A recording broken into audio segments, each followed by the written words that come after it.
Leçon 1. L'Afrique, les enjeux démographiques. Quelles sont les conséquences de la forte croissance démographique? Premièrement, une croissance démographique importante.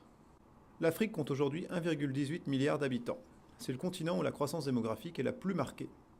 L'Afrique devrait compter 1,6 milliard d'individus en 2030, 2,4 milliards en 2050.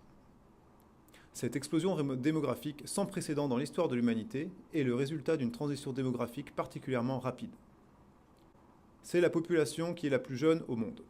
43% des habitants de l'Afrique subsaharienne ont moins de 15 ans, 32% en Afrique du Nord. L'éducation est donc un enjeu majeur, mais les écarts sont importants. 95% des enfants vont à l'école primaire au Cameroun, mais seulement 40% au Libéria. Faute de perspective, de nombreux jeunes partent travailler à l'étranger après leurs études. Cette migration des cerveaux, brain drain en anglais, constitue un handicap pour le développement. La forte croissance démographique est un enjeu majeur pour les États. C'est une source de tension sociale. Mais la croissance démographique peut aussi être considérée comme un facteur de décollage économique. Les jeunes actifs, plus nombreux, constituent un atout pour le développement du futur continent. 2. Les villes, levier du développement. La croissance urbaine caractérise le continent africain depuis 50 ans. L'urbanisation s'est accélérée depuis les indépendances, c'est-à-dire les années 60, et de gigantesques mégapoles se sont développées. Le Caire, Lagos, Abidjan, Kinshasa ont connu une croissance spectaculaire. Lomé, la capitale du Togo, a vu sa population multipliée par 17 depuis 1960. Aujourd'hui, 40% de la population de l'Afrique est urbaine, soit environ 472 millions de personnes. En 2050, le taux d'urbanisation devrait atteindre 60%, ce qui fera à peu près 1,5 milliard d'urbains. L'urbanisation est un atout pour le développement. Les conditions de vie, santé, hygiène, sont généralement meilleures en ville que dans les campagnes. En Afrique subsaharienne, un citadin a 2 fois plus de chances d'avoir accès à des réseaux d'eau potable qu'en zone rurale.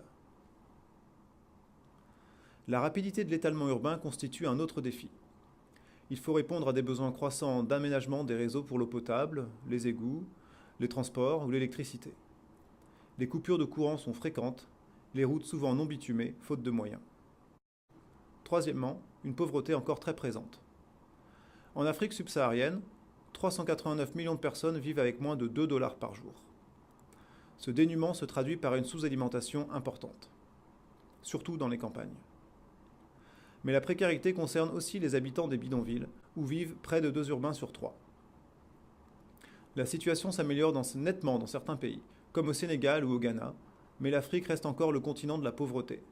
Sur 54 États, 34 font partie de la liste des pays les moins avancés, les PMA. L'espérance de vie est très contrastée.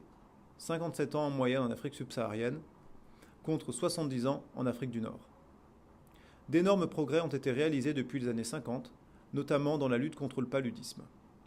Le sida tue actuellement en Afrique 2 fois plus que le paludisme, 1,1 million de décès chaque année. Les préservatifs restent trop chers dans la plupart des pays pour être accessibles à tous, et certains facteurs, notamment l'influence de la religion, limitent aussi l'utilisation de la contraception. Alors, la transition démographique dont je parlais tout à l'heure, c'est la période de forte croissance de la population, due à une diminution massive de la mortalité et à l'allongement de l'espérance de vie, alors que la natalité reste élevée. La transition s'achève quand la natalité a baissé à son tour et a rejoint le niveau de la mortalité.